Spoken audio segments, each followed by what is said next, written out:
cleaning up after their family home became caught in the eye of a violent protest. Last night's riot in the Portswood area of Southampton has cost this family alone thousands of pounds in lost income and repairs. It's terrible. They were throwing bricks, throwing bottles, cans, chairs, bins, all sorts.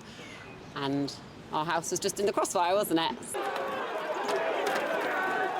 Hundreds of people, some associated with the far right, had arrived in the area to protest the police handling of Henry Nowak's murder, a white 18-year-old student who lay dying in handcuffs after being accused of racism by the man who had stabbed him.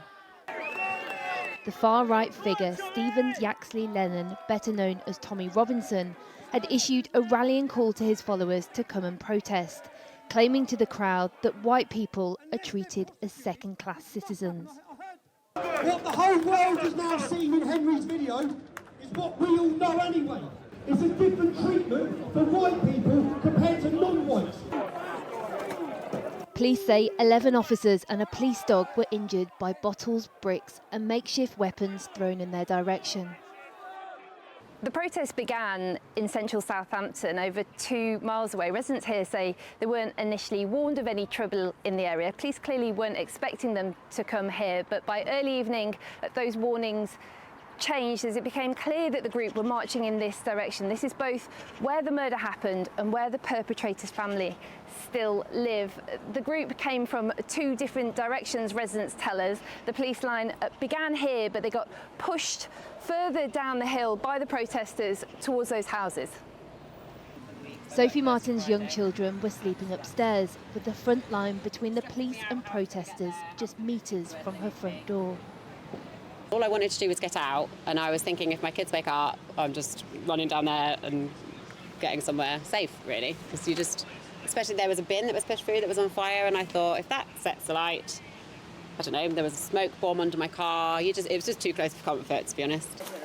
You've been stabbed? Whereabouts? Don't think you have, mate.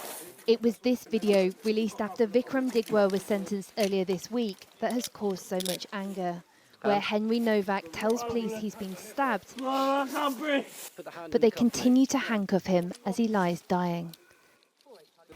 The Hampshire Chief Constable has rejected claims of 2-tier policing, but it's now become a political issue, with widespread condemnation of Nigel Farage's claim that people have had enough of so-called anti-white prejudice.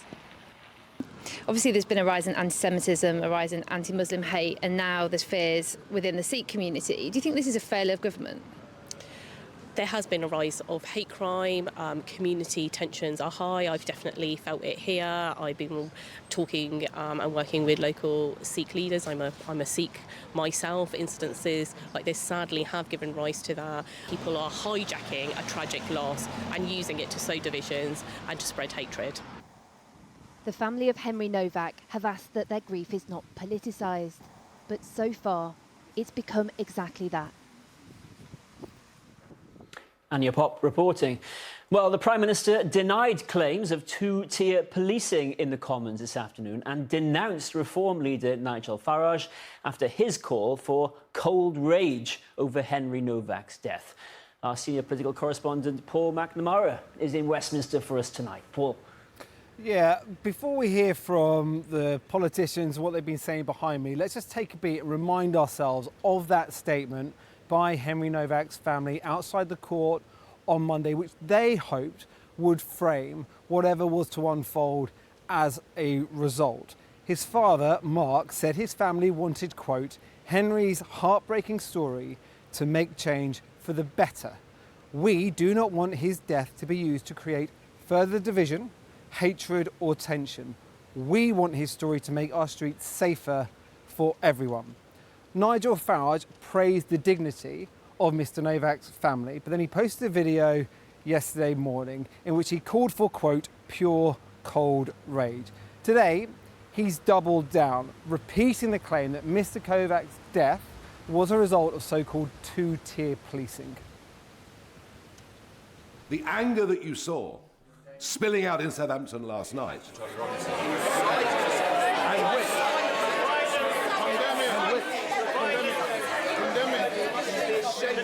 and which is in danger. Condemn the violence. Which is in danger of getting considerably worse. Because if the public lose trust, Condemn it. if the public lose trust in being treated fairly by the police, can he take some action, end this divisive practice of two-tier policing, and make sure that all British citizens are treated the same? Mr. Speaker, I don't believe there's two-tier policing in this country. I'm really shocked that he pretends to have respect for Henry's family and then acts in this way.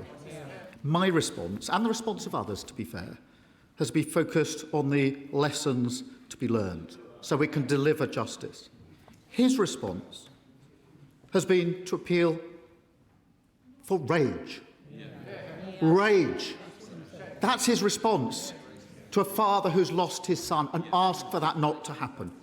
Exploiting this tragedy to create grievance and division would be wrong in any circumstances, but to do it when the family are expressly saying, please don't, is unforgivable.